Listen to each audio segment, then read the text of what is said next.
Oke, bismillahirrahmanirrahim. Assalamualaikum warahmatullahi wabarakatuh. Alhamdulillahirabbil alamin. Kita kembali lagi di channel YouTube Golden Indonesia. Oke, kali ini kita akan kembali di video series ilmu mengajar atau ilmu pedagogi. Waktu video sebelumnya kita membahas tentang macam-macam gaya belajar peserta didik. Pada kesempatan di video ini kita akan mulai membahas masuk ke bab pembahasan, yaitu dasar-dasar evaluasi atau penilaian dalam pembelajaran. Langsung saja kita mulai videonya. Oke, kita di sini akan membahas dari mulai pengertiannya, fungsinya, tujuan, dan manfaat dari penilaian atau evaluasi hasil belajar.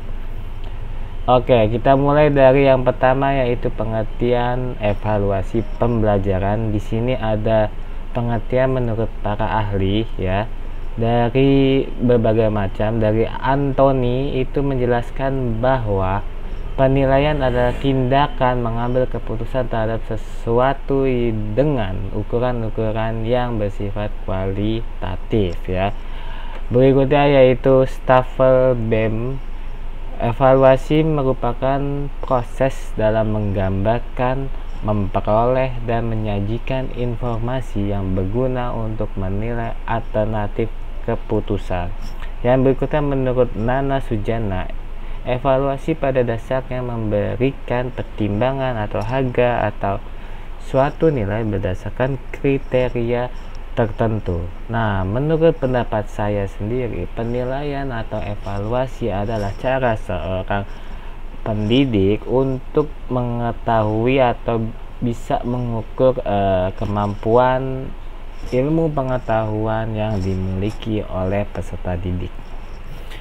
Berikutnya yaitu, jadi dapat disimpulkan bahwa evaluasi adalah suatu proses penilaian kualitas suatu pembelajaran yang dilakukan oleh pendidik berdasarkan kriteria tertentu dalam mengambil keputusan yang dengan tujuan mengetahui apakah hasil dari pembelajaran tersebut nilai berhasil atau tidak. Jadi di sini maksudnya adalah proses penilaian berkualitas ya, antara suatu pembelajaran yang dilakukan oleh pendidik. Biasa di sini ada suatu kriteria tertentu, semisalkan ada kriteria ketuntasan minimal di raport itu, misalkan ada nilai KKM-nya itu 75, ada yang 80, itu adalah kriteria yang harus dipenuhi oleh seorang peserta didik apabila dia ingin menuntaskan pelajaran tersebut. Jadi kalau di bawah kriteria yang telah ditentukan di bawah itu, maka peserta didik itu belum tuntas dalam pembelajaran di kelas. Nah, berikutnya kita membahas tentang fungsi evaluasi dalam pembelajaran.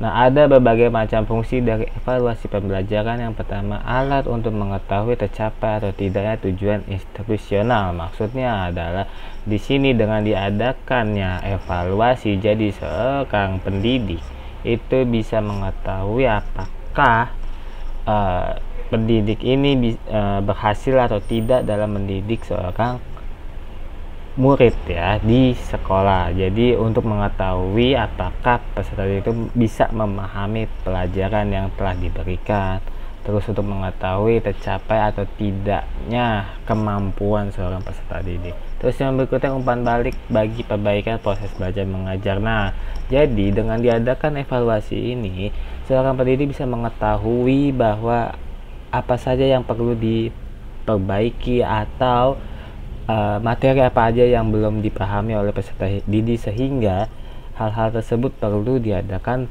perbaikan untuk lebih bisa mencapai kriteria ditentukan. Berikutnya dasar dalam menyusun laporan hasil belajar siswa kepada para orang tua. Biasanya ini adalah sebuah raport ya. Jadi evaluasi ini bisa berbentuk di akhirnya itu raport yang dibagikan setiap satu semester, yaitu 6 bulan sekali, itu untuk melaporkan kepada orang tuanya bahwa anaknya di sekolah ini nilainya lumayan bagus atau tidak gitu kan.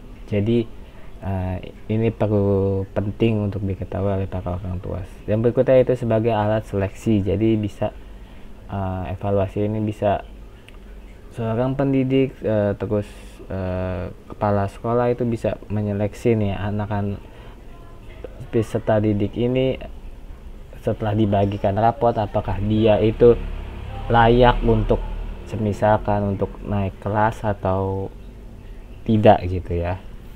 Berikutnya itu sebagai bahan-bahan informasi, apakah anak-anak tersebut harus mengulang pelajaran atau tidak, yang tadi saya sebutkan, untuk apakah dia layak untuk naik kelas atau tidak. Terus sebagai bahan informasi dalam memberikan bimbingan tentang proses pendidikan yang cocok terhadap anak tersebut. Jadi semisalkan nilai anak tersebut kurang bagus, itu maka harus diberikan bimbingan tentang proses pembelajaran apa sih yang cocok sehingga anak tersebut bisa mendapatkan nilai yang terbaik, misalkan dengan cara kuis atau lain sebagainya, atau ada kesulitan-kesulitan, hambatan-hambatan dari anak tersebut sehingga anak tersebut nilainya kurang bagus, sehingga pendidik harus mencari solusi yang terbaik untuk mengatasi hal permasalahan tersebut. Berikutnya tujuan evaluasi pembelajaran. Yang pertama, untuk menilai ketercapaian tujuan, mengukur macam-macam aspek pelajaran yang bervariasi, memotivasi belajar siswa, menjadikan hasil evaluasi sebagai dasar perubahan kurikulum, dan menentukan tindak lanjut hasil penilaian. Jadi maksudnya ada itu untuk menilai suatu ketercapaian ya. Jadi nilainya itu bagus atau tidak gitu ya. Untuk mengukur macam-macam aspek pelajaran yang bervariasi. Jadi di evaluasi penilaian ini ada banyak sekali macam-macamnya ya, sangat bervariasi gitu ya. Terus tujuan penilaian ini untuk memotivasi belajar siswa. Jadi apabila siswa ini mendapatkan nilai yang bagus, maka dia akan senang, gembira gitu kan, dan bisa lebih meningkatkan lagi gitu kan di tingkat berikutnya. Apabila siswa tersebut mendapatkan nilai yang kurang bagus, maka ini sebuah motivasi, dorongan siswa dan orang tua untuk supaya agar nilai anak tersebut bisa lebih bagus, bisa diperbaiki lagi ya. Menjadi hasil evaluasi sebagai dasar perubahan kurikulum. Nah, jadi evaluasi ini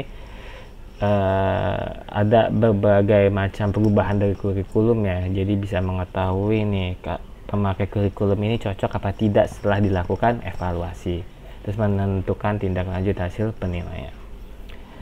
Nah, untuk next video nanti kita akan mempelajari yang namanya jenis-jenis tes yang dilakukan untuk melakukan evaluasi pembelajaran ya. Oke, paling itu saja materi pada hari ini mengenai pengertian, terus manfaat ya tadi ya, manfaat, tujuan dan fungsi dari evaluasi pembelajaran. Nah, untuk next videonya kita akan membahas tentang jenis-jenis tes dalam penilaian evaluasi pembelajaran. Oke, mungkin itu saja materi pada video ini. Jangan lupa like dan subscribe serta share biar kita bisa sama-sama belajar tentang ilmu ini, karena ilmu mengajar ini sangat penting bagi calon-calon pendidik untuk bisa mengajar ke depannya. Oke, wabillahi taufik wal hidayah. Wassalamualaikum warahmatullahi wabarakatuh.